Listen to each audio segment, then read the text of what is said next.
we need is it, so just... Okay, good morning and welcome to the Swansea Bay... Good morning and welcome to the Swansea Bay City Region Joint Committee meeting. As monitoring officer, I'll be taking the first item on the agenda, which is the election of the Swansea Bay City Region Joint Committee Chair. Councillor Rob Stewart was elected as Chair of the Joint Committee in August 2018 for a 2-year term of office. The Joint Committee agreement provides that at the end of the 2-year term of office, the appointment of the Chair is reviewed annually, and the committee therefore needs to appoint a new Chair at this meeting. So I would ask if there are any nominations for the new Chair of the Joint Committee. Thank you, Tracy. Can I therefore nominate Councillor Rob Stewart? And is that nomination seconded? I second. Okay, I'll hand over to you, Evans, who will take the vote on Councillor Rob Stewart being the new Chair of the Joint Committee. Okay, if you could say whether you're for, against or abstaining. Councillor Rob Stewart. For. Councillor Emlyn Dole. For. Councillor Edward Latham. For. Councillor David Simpson. For. That's unanimous. Councillor Stewart, you're in the chair. Thank you very much. Thank you, Tracy. Can I thank all my colleagues for their continued support and all of the help and support they've been to me over the last 2 years. I think we've continued to make some really good progress in difficult times, and again I look forward to working with all of you as chair for the coming year. Obviously, as part of our agreement, my leader colleagues as well automatically become the joint vice chairs of the committee, and that will continue. So again, welcome that. I'll go on then to our formal apologies and welcome. So firstly, can I say welcome back all of you. Obviously times are very challenging at the moment in terms of the COVID pandemic. I know everybody's been incredibly busy, but that extra burden of COVID hasn't stopped the delivery and progress within the deal, which has been again fantastic, and I'm sure we'll hear more of that later in the agenda. So welcome back, everybody. Mr. Evans, can I go to you for the apologies, please? Yeah, thank you, Chair. I have apologies from Steve Wilkes, Councillor Rob Jones, and Ian Westley and Ed Tomp, and Steve Phillips. Sorry. Okay, thank you. Are there any other apologies anybody wishes to report? No? Okay, well, we'll accept those. Thank you very much. We move then on to declarations of interest. Are there any declarations of interest for any items on the agenda today that anybody wishes to declare? And just to say, if you do wish to speak or declare anything, then can you raise the virtual hand, or failing that, put a comment in the type-in box, or failing that, unmute yourself and obviously call your name out and we'll call you in. No? Okay, thank you. We'll go on then to the minutes of the previous meeting and any matters arising. I haven't been notified that anybody has any concerns with the minutes, but if you do, could you please indicate now, please, if there are any amendments or comments on the minutes you'd like to make? Okay, I think everybody's happy. All in favour then of the minutes, please? Yeah, sure. Thank you very much. That's carried. In terms of announcements of chair, I have none for today. We move on to item 6, public questions. Mr. Evans, I don't believe we received any public questions. No questions have been received. Okay, thank you. Then we'll move to our first substantive item, which is the audit report to the Joint Committee Statement of Accounts 1920. Can I welcome Chris Moore and also Jason Garcia to the meeting from Audit Wales. So Chris, first to you. Thank you, Chair, and good morning, everyone. This report is substantively Jason Garcia's report from Audit Wales, and you will note that Audit Wales now changed their name from Wales Audit Office, but they're effectively the same establishment who are responsible for reviewing our accounts and our financial position. The report itself Well, basically, from our point of view, the joint committee and the accountable body, which is Carmarthenshire, is responsible for the financial stewardship of the financial affairs of the joint committee and the city deal, and we prepared the statement of accounts within the required statutory deadline of the 15th of June and presented them to Wales Audit Office. Normally, if committees had run appropriately in terms of timing, we would have presented a pre-audit statement of accounts to yourselves as joint committee and then a post-audit after the audit. The legislation doesn't necessarily require that. It does require you to approve the post-audit statement of accounts, and that comes later on in the agenda. What this report is after us presenting the statement of accounts to Audit Wales, they have reviewed the statement of accounts, and this is their report on the accounts before issuing, I'm pleased to say, an unqualified audit opinion. But I think with that introduction, the detail of the report and the substance of it is with Audit Wales, and I suggest we invite Jason Garcia to take us through the report. Thank you, Chair. You're on mute, Chair. Thank you for that, Chris. Mr. Garcia, if you'd like now to take us through the report, if you could. Okay, thank you, Chair, and thank you to that introduction to Chris. Just as a way of real introduction, if you remember 12 months ago, you did an annual return rather than a full set of financial statements. Basically, we as an organisation have a threshold of £2.5 million worth of expenditure, below which you're considered a small body, and as such, you only had to do an annual return last year. This year, as you know, you've received your first set of funding from Welsh Government, which has taken you above that threshold, and as such you've had to produce a full set of SIPFA compliant financial statements for 2019-20, and this is our report to those charged with governance on the audit of those financial statements. So if I can just turn you on to the contents page first of all, as Chris alluded to, the overall heading on the report at the top of that page is a pleasing one. We do intend to issue an unqualified audit report on your accounts, but there are some issues within the report which I'll go through, which I need to report to you prior to you approving the financial statements, which is on your agenda for later today. So coming a little bit further, there's some commentary around our roles, and on paragraph 4, for example, one of the things we have to do on every set of financial statements is to set what's called our materiality level. So when we give an audit opinion, it's based on that materiality level, and it's our sort of level of accuracy we're working to. So for the financial statements for the city deal for this year, you can see there it was £5,430. So basically, when this report was drafted, in paragraph 6, there was a couple of things outstanding. Ultimately, I can now confirm the first of those bullet points has been done, but we will receive from you, following today, a final set of signed financial statements, which of course we'll have to do a final check of before issuing the audit opinion. However, I can just go into paragraph 7. I can confirm, as I say there, that we haven't received any items of correspondence at the time of drafting the report, or even at the moment up until today. The plan is that following today's meeting, for you to provide us with a signed set of financial statements, a signed copy of a letter of representation, which is also on your agenda for today. And I've got a meeting with Anthony Barrett on Monday afternoon with the aim of having the audit opinion signed.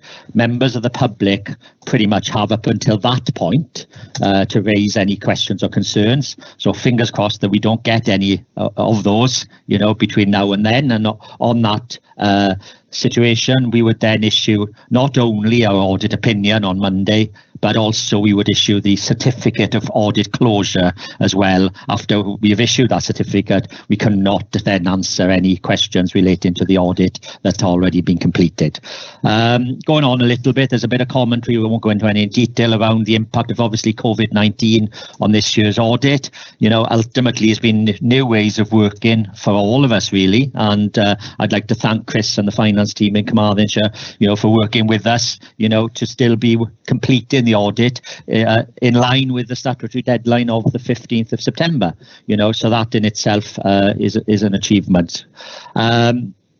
So going on a little bit further, you've got then outlines around the proposed audit opinion, and then we come to some of the issues arising for the audit. So if I can take you then to paragraph 16, uncorrected misstatements. As it says there are no misstatements identified in the accounts which remain uncorrected. Everything that we've identified during the audit, we've agreed with officers, and corrections have been made, to the financial statements that are in front of you today.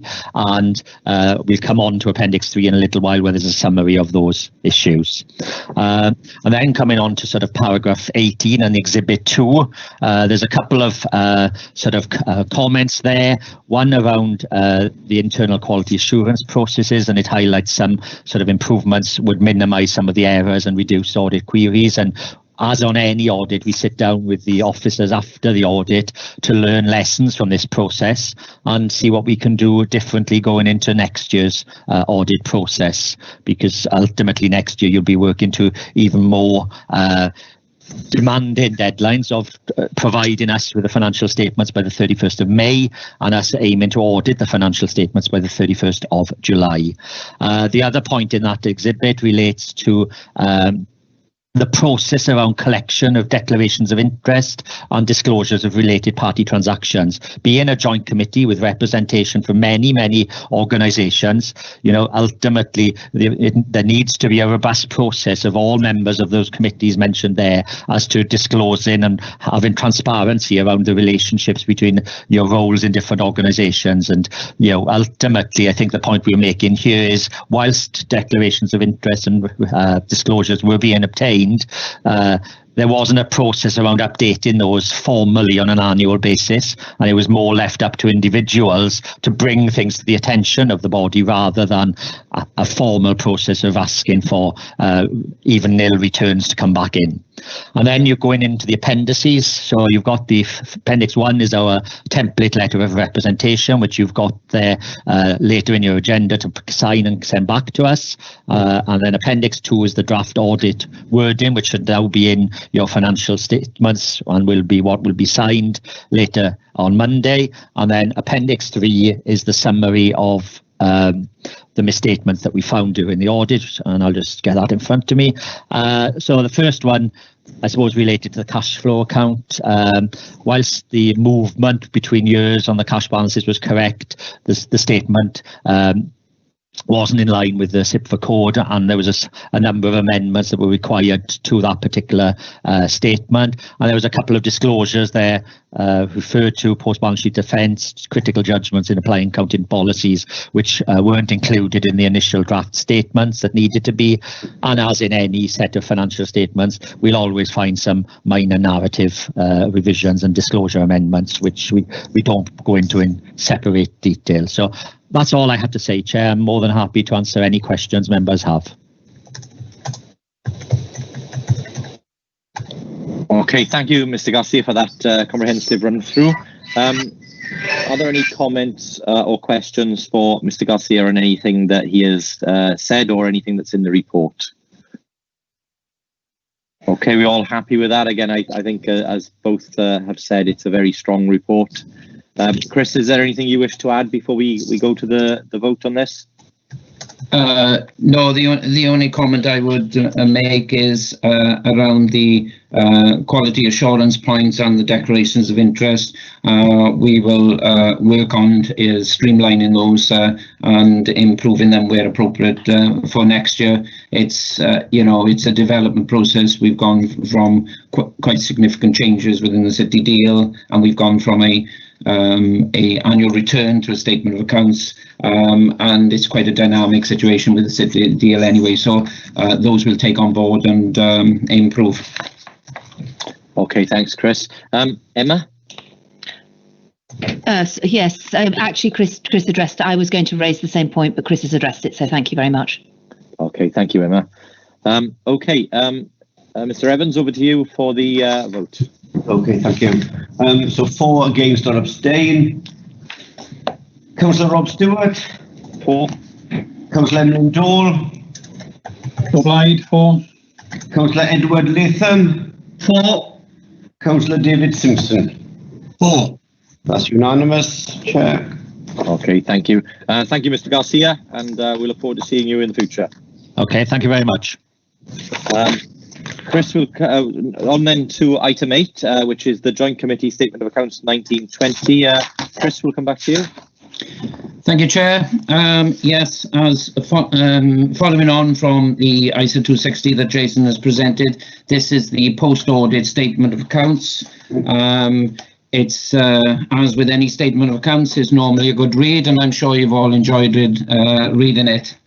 It's about 70 odd pages, and it's a lot of the statement of accounts, certainly the financial elements, is very much governed by legislation or accounting guidance and is relatively prescriptive. So there's not a lot of variation from what we're required to put in. Jason has mentioned that we've gone, due to the fact that we received 18 million, we've gone from an annual return to a statement of accounts. But what we have tried to do is we've included within this statement of accounts, you will notice, significant more narrative around the information around the city deal and the projects, etc., to assist the reader really with understanding the whole of the Swansea Bay City deal. So hopefully members have found that useful. The report does contain the audit statement, which was referred to, which is subject to no electors making any comment before Monday, will be signed by Anthony Barrett on behalf of the Auditor General. And so the key thing is that it does have an unqualified audit opinion within those statement of accounts. If I take you through some of the pages, and I won't take them through all of them, but if I move to page 40 of the committee report, or page 16, 17 of the document itself, you will see a high-level summary of the cash flow movements last year in terms of the transactions that had taken place. You will see that effectively the total expenditure incurred as part of the project last year was 270,000, and we had income which was mainly from the partners of 410,000, giving a net surplus on the year of 140,000. That 140,000 was amalgamated with the previous year's carry forward balance of user reserves of 99,000.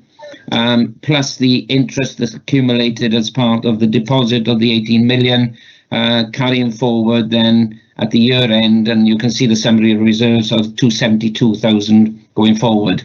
The positive thing about it is that we haven't needed to apply last year any of the percentage top slicing from the overall 241 million, which means that we've got that funding in place for the substantive part of the project going forward, and the funding that we need to support the PMO office and the activities of the 11 projects that we got going forward.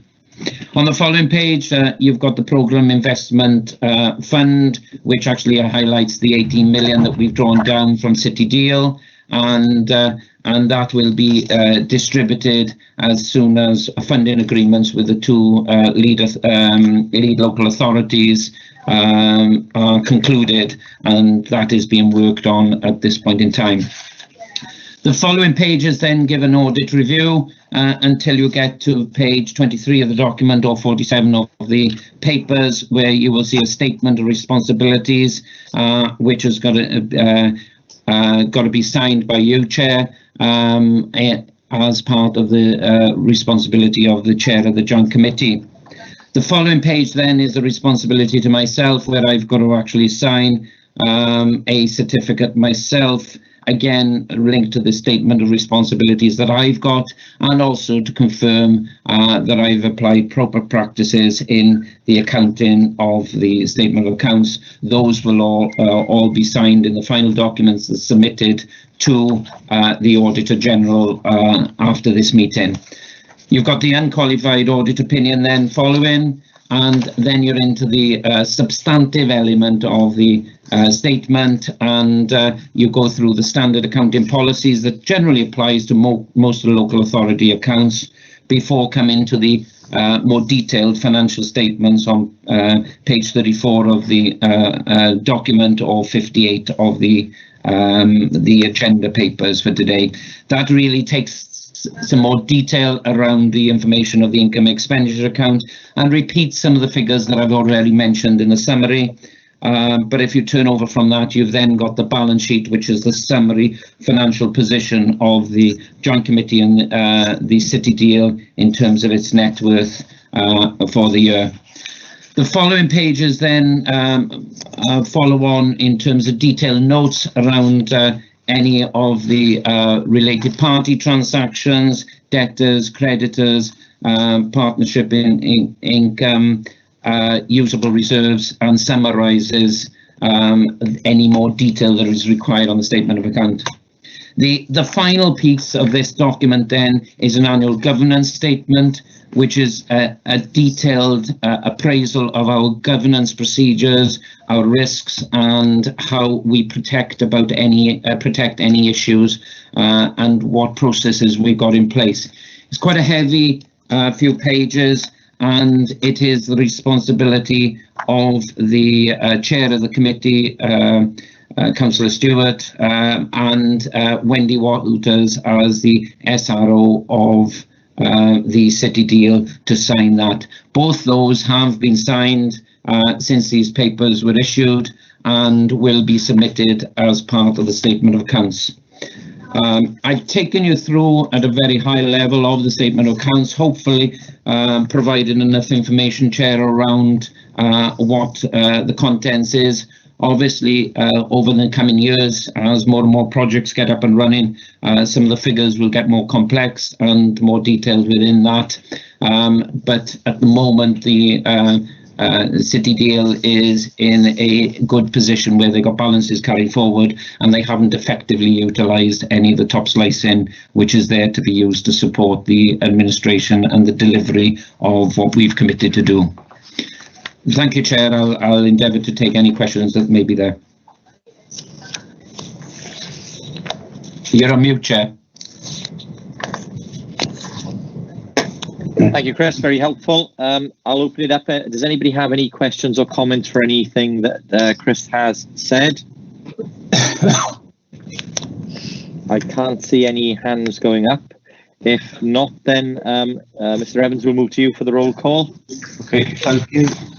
Councillor Emlyn Dole. Rob Blythe, the 4. Councillor Edward Latham. 4, Chair.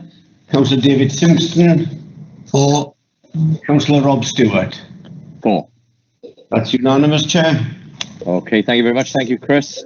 On then to the letter of representation. Chris, back to you now, item 9. Thank you, Chair. You will have recalled that Jason mentioned the letter of representation in his presentation. The letter of representation is required to actually inform the Auditor General that there have been no circumstances that actually we haven't declared or included within the statement of accounts or have actually happened subsequent to our submission. Looking at the letter, you will notice that there are, first of all, management representations that we fulfilled our responsibilities in terms of the financial accounting requirements. We've actually made the auditor aware of any issues related to any fraud or suspected fraud, etc. And there has been none, I would emphasise, but we are duty bound to recognise that in this document, and that we've provided full information and access to any information that they may require. It then goes on to representation from those charged with governance, and that is actually effectively why it comes to this committee and then is signed by the chair of the committee. So it's a joint responsibility really between myself as Section 151 officer and the chair of the committee, and subject to the approval of the committee today of the contents of this report, this will be actually signed and submitted as part of the accounts to the Auditor General before Monday for the Anthony Barrett on behalf of the Auditor General to sign off the accounts. Okay, thank you again. Thank you again, Chris. Any questions for Chris on that item? I can't see any hands. Okay, Mr. Evans, is that one for noting or for agreement? That's for voting as well. Okay, so if you could go to roll call. Yeah. Councillor Lindall. Clyde, 4. Councillor Edward Latham. 4. Councillor David Simpson. 4. Councillor Rob Stewart. 4. That's Okay, unanimous thank you. again. Thank you very much. We'll move then to item 10, which is Financial Monitoring Report 2021. And again, back to you, Chris. Thank you, Chair, and you'll be pleased to know this is my final report today, because probably you've seen enough financial figures. This is the budget monitoring report for this year, giving an appraisal as to the current position. It's based on figures up to the end of July, and it forecasts the position to the end of the year. The main statement is in Appendix A, which is on page 106, and it summarises really the forecasted position to the end of the year. You will notice it's broken down into a number of components. It's broken down into the Joint Committee and Accountable Body function, where you'll notice the anticipation is that we will spend 161,000 in the year, which is slightly below the revised budget of 189,000. You then have the Joint Scrutiny Committee function, which is provided by Nathan Patalbert, and that will be on budget as they forecasted at 28,000.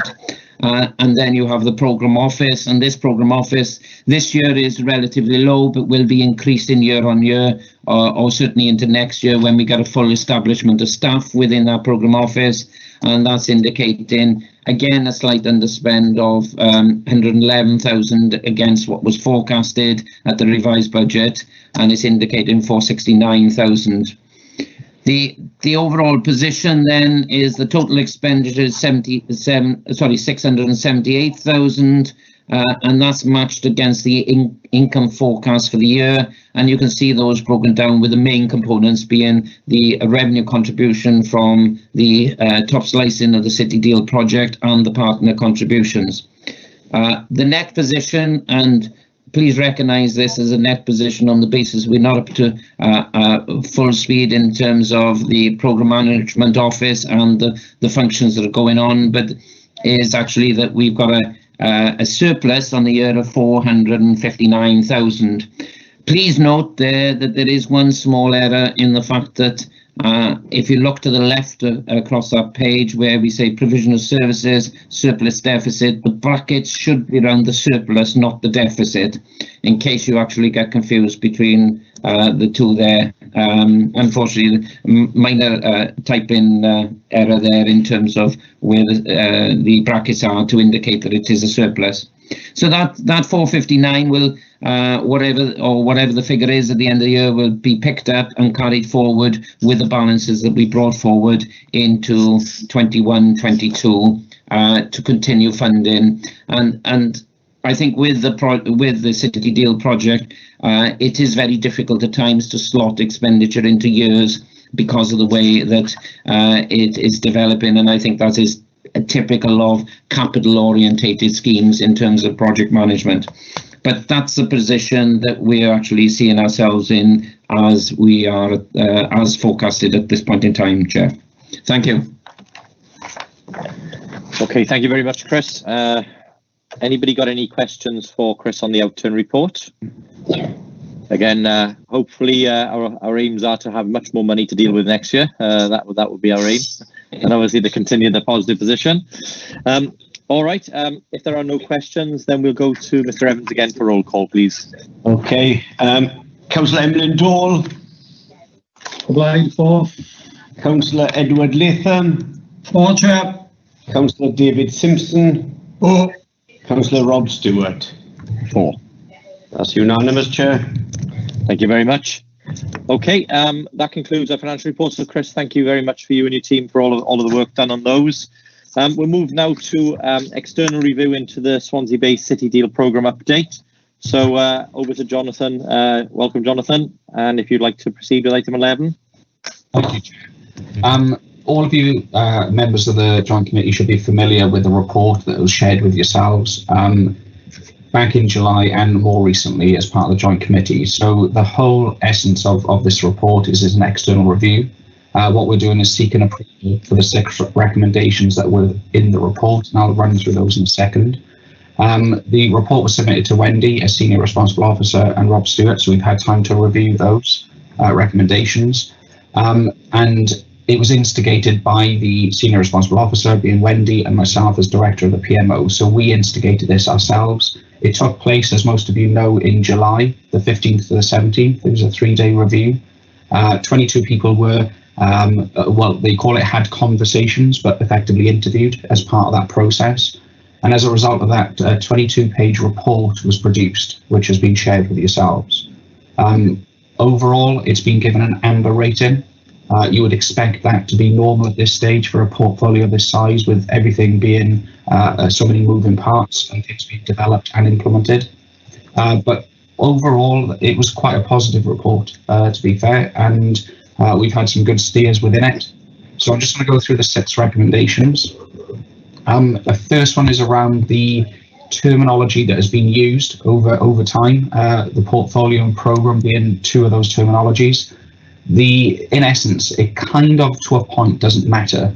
The point that we need to make sure that we understand is the purpose of what we're producing in terms of business case and how it will be approved, both at a framework level and then the business case approvals. So we've already sought advice and guidance from Welsh and UK government on that, so we're moving forward with that already in parallel with this approval. The second one was around the confirmation again from Welsh and UK government about the exact conditions that were set on us in terms of Swansea Bay City Deal funding, and then that allowing the flow of money and also the approval of projects. And that's in reference to other normal reporting mechanisms. So basically, once we get over the conditions that are set on the award, then what happens behind that as a normal process. The third one is around evaluating the merit in how we differentiate the accountabilities for both the strategic oversight of Joint Committee and then the delivery control of the Programme Board.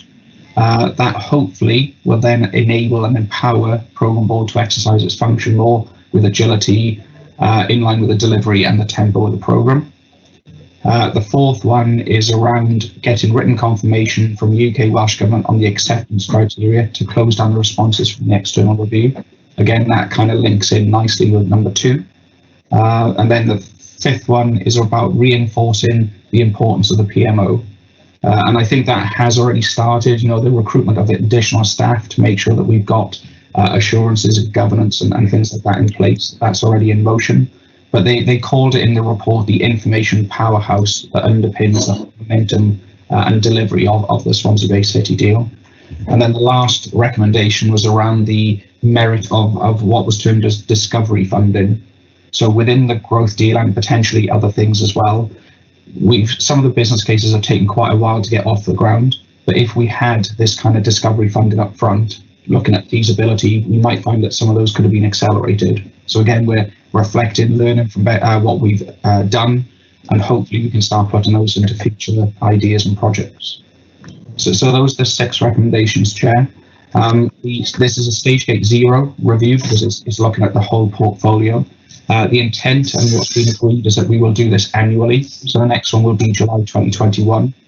And to help aid that, we will put an interim what we call a critical friend assessment. So we will bring an external person in around January 2021, to look at how we're progressing some of these and other things as we move on.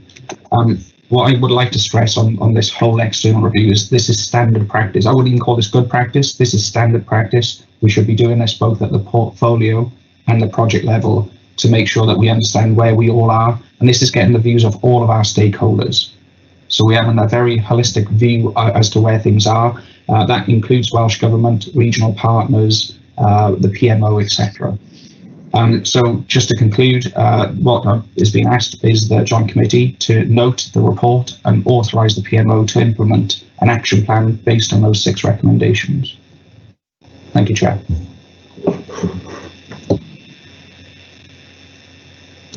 Thank you for that, Jonathan. Anybody got any comments or questions for Jonathan? And on that, I mean, obviously, the one of the key recommendations will be around the views of the Joint Committee in terms of that split between the strategic work of the Joint Committee and the day-to-day management and oversight by the programme board. And that's something that we'll take out side of the meeting to have further discussions on. But clearly, I think it's a very positive report, as Jonathan has said, and actually reinforces many of the things that we have discussed previously. So I think we can be very pleased with the outturn of that report. I can see Emma's put a hand up. Emma, come to you. Yeah, thanks, Rob. Reiterating that, I think I'm really pleased we've done this. I think I would agree with Jonathan. This is a sort of standard. It gives me quite a lot of assurance that we're doing it. And it seems to me that the key is really the reinforcement, that point 5, reinforcing the importance of a strong and well-resourced project management office, program management office, because that will drive most of the other the work behind most of the other recommendations. So, and I'm pleased to see we're doing it annually, and the critical friend sounds a very good idea as well. So good. Okay, thank you, Emma. Okay, before we go to roll call, I'd just like to place on record my thanks to Jonathan, Greg, and the rest of the team there in the PMO. At the present time, we only have a small team. There are obviously, as Jonathan alluded to, we are in the process of recruiting, and I think we'll be bringing some quality additional people on board to help us with the delivery of the significant Swansea Bay City deal. And just to again record the work that's being done there, because we have made significant progress as the external review highlights, and I think we're well placed now to add to the delivery of the 3 projects that are already underway, and ensure the pipeline that we've got lined up gets the final approvals and gets on the ground, so that the remaining projects can start getting into the delivery phase. Okay, with that, Mr. Evans, I'll come back to you for roll call. Thank you. Councillor Emlyn Dole. For, obliged. Councillor Edward Latham. Yeah, for, Chair. Councillor David Simpson. For. Councillor Rob Stewart. For. Thank you very much. Unanimous again, Chair. Okay, thank you very much. Item 12 then, the Economic Strategy Board Chair and Vice Chair. Can I just confirm, is this one I'm taking, or is somebody else going to lead on the item? I think it's me, isn't it? Okay, so in terms of this item, obviously you'll be well aware that Ed Tomp has been chair of the Economic Strategy Board for many months now, and Ed has been doing excellent work there along with the members of the ESB in terms of not only helping us with the approvals of projects that have since received their final government approval and are in delivery, but also helping us to prepare the projects that are coming, and also the horizon scan of other opportunities for investment and delivery across the region. So a really critical role. And in that time, of course, the ESB do this role unpaid as part of additional work that they take on for the benefit of the region while still doing their day jobs. Now, given COVID, Ed has contacted me and made a request for him to step back temporarily, given the demands that COVID has placed on his day job. Obviously, we wouldn't want to lose Ed permanently from the role that he's taken up. So the suggestion would be that we agree a sabbatical leave of absence for Ed for a period, and then we review in 6 months' time or so. And in the meantime, the ESB has given consideration to who could step in as interim chair, and the ESB's recommendation would be that we support Chris Foxall becoming ESB chair as interim chair, and that we also take the opportunity to confirm a joint committee. The joint committee confirm that the ESB appoint a vice chair as well, and that Amanda Davis becomes the vice chair of that committee. So I think the interim appointment of Chris will be a very good one. Chris brings a huge amount of experience to the role. He is well liked and well supported by the ESB, and also Amanda Davis taking up the role as vice chair. Vice chair is something that the ESB didn't have previously. So those are the recommendations, and obviously if we decide that we support those today, then they will need to go to UK Welsh Government for ratification. So that would be the final process, but we don't anticipate that would be an issue. So again, if I could just, before we go to comments, just place on record again my thanks for Ed for all the work that he has done, and obviously wish him well, and I hope that he can return to full duties in due course. I'll open it up. Does anybody have any comments or questions in terms of the proposed changes for the Economic Strategy Board? I don't see any hands up. If that is the case, then Hugh, can we go to the roll call? Councillor Emlyn Dole. 4, Rob White. Councillor Edward Latham. 4, Chair. Councillor David Simpson. 4. And Councillor Rob Stewart. 4. Thank you, that's unanimous. Okay, and congratulations go to both Chris and Amanda for their appointments, and we'll convey that joint committee approval to them in due course. Okay, thank you all. Now we'll go to our final item then, which is the project updates, and I'll return back to John to lead us through this, please. Thanks, Chair. There's lots going on, so I'm going to try and give the highlight points across the 9 projects, and then a few from a more central PMO. These have been fed in from the projects. If any lead project sponsor would like to add anything to it, please do that after each one. So I'll start with digital infrastructure, obviously a cross-regional project led by Carmarthenshire Council. The updated business plan or business case has been received with Cube Consultants. The PMO, so my team has already started reviewing that, and the Economic Strategy Board, now led by Chris, they will do a test and challenge today based on that updated business case. So the business plan was considered by Programme Board in October, and that seemed to be well received. And then the process then is going through the regional approval process, where we have to go through every local authority before it comes to joint committee later this year. And as Rob said, all of these business cases, we aim to try and get through that process before Christmas. It's ambitious, but that's what we'll try. So that's digital infrastructure. In terms of the themes, just to update the board, connected places is the first theme. The second one is around rural connectivity. And the third one is around next generation wireless. So that's effectively 5G, internet, networks, etc. So that's digital infrastructure. Skills and talent is the next one, again, cross-regional. So an early iteration of the business case went to Economic Strategy Board in June. Workshops have taken place with Welsh Government because we were wondering how we align this one to the 5 business case model, but we now have a clear steer of how to do that. So workshops took place in August. So Jane, who's leading that, is working hard on that and aims to get that first draft done by the end of this month. Things around skills gaps, working with the Swansea-based City Deal project teams is happening. This has included supporting innovation, low carbon growth as an example.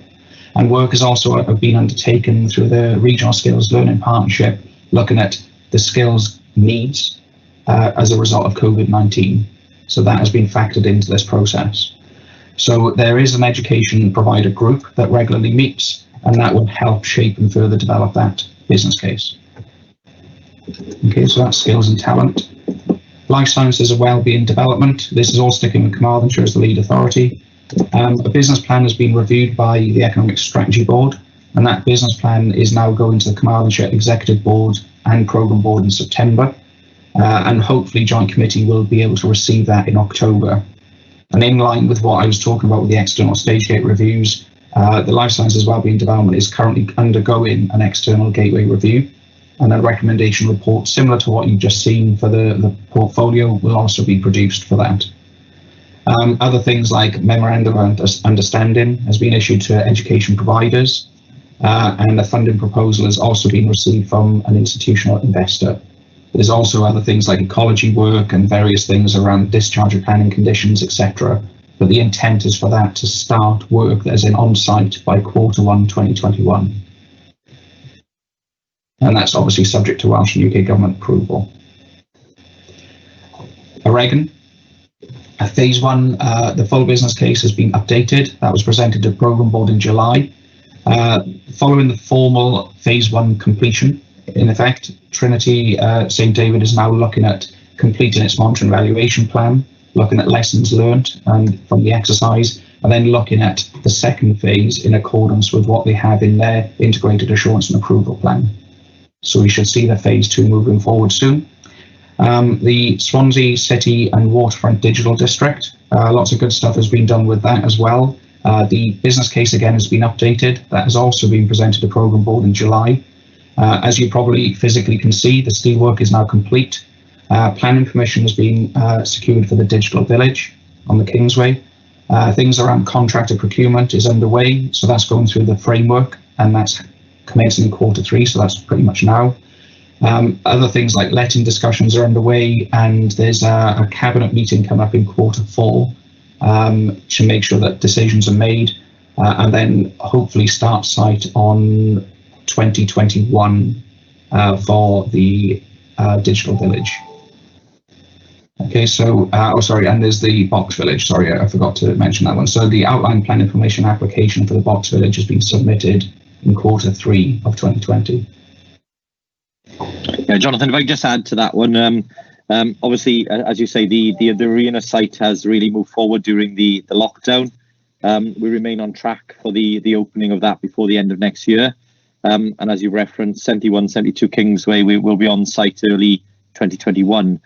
What I was going to say was, obviously, seeing as we've made significant progress, we're due to invite ministers and other partners to the site in October.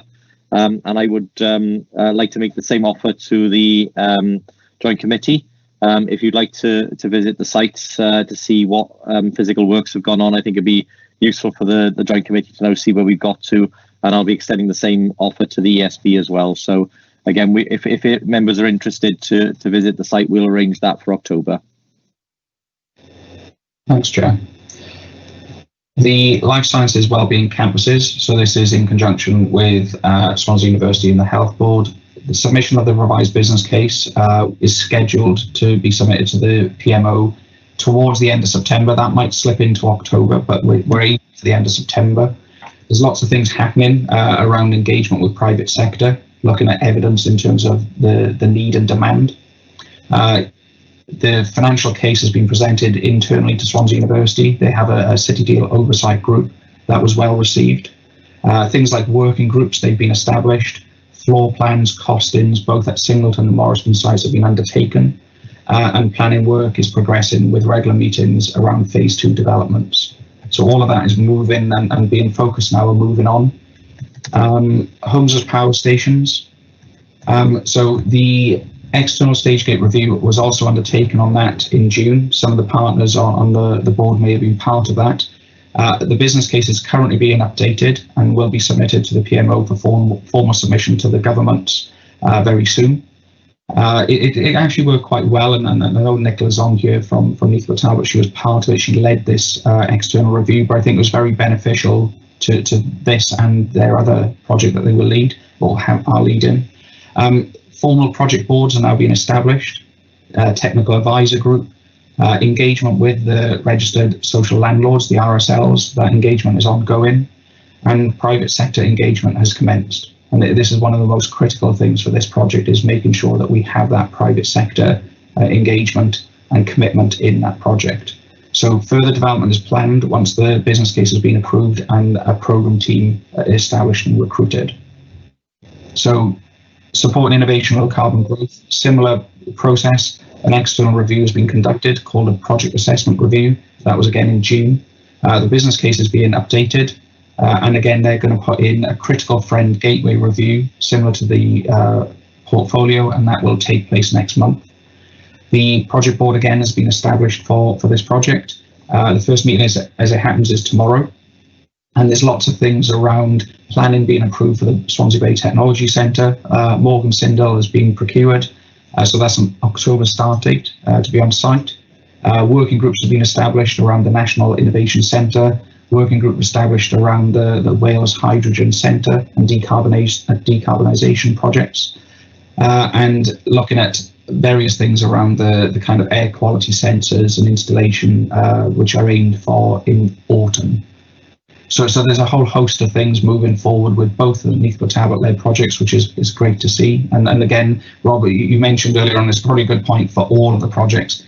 Everyone actually contributing and doing the things is actually making these things successful and moving things forward. It's not just about the PMO, and particularly around these two, Nicola and Lisa have been absolutely excellent in getting these things moving. So thank you for that. Last project, but not least, is Pembroke Dock Marine. We all know it's been approved by Welsh and UK government. A site visit happened by the Parliamentary Under Secretary of State for Wales, David T.C. Davis. That happened last month.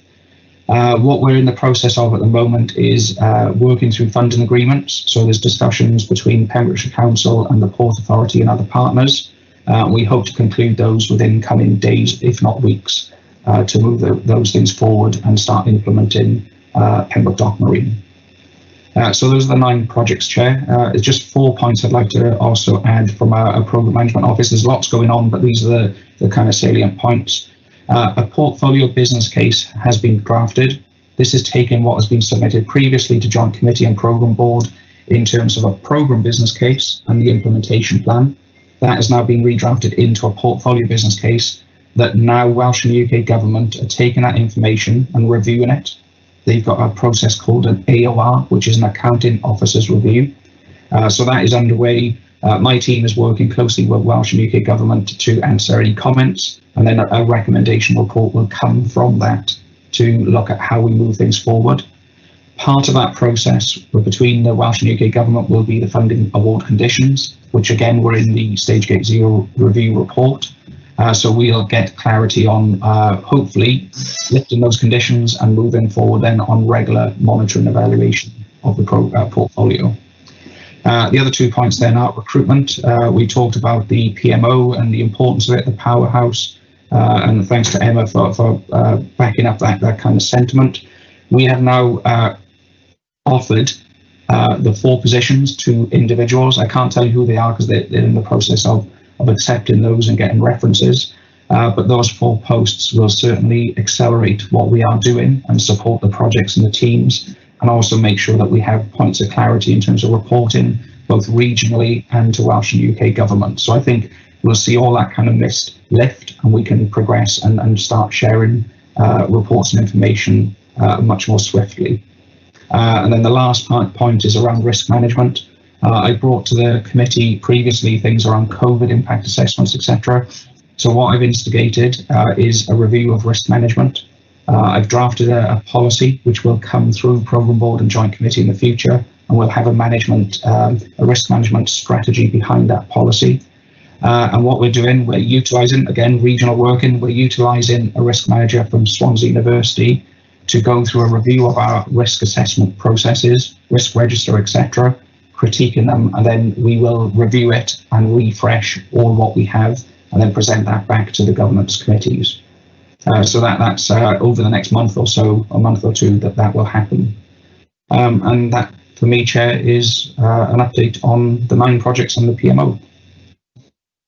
Yeah, thank you, John. And as you said a few times, the amount of work that's gone on despite COVID across all of the projects, because I think this is the point I think we really need to recognise, is that we have a very strong pipeline now of credible projects making their way, not only some of them in delivery, but some of them close to approval, and others then obviously right behind that, ready to be approved. So very, very pleased with the work that's gone on. I know you've got a very small team at the moment there in the PMO, John. So again, excellent to see the progress being made and all of those recommendations being implemented, but also delivery on the ground, placing us in a very strong position. So, very, very happy. the challenge of getting everything done by the end of the year is going to be a really big one, but I think we should still stick to that challenge because it's for us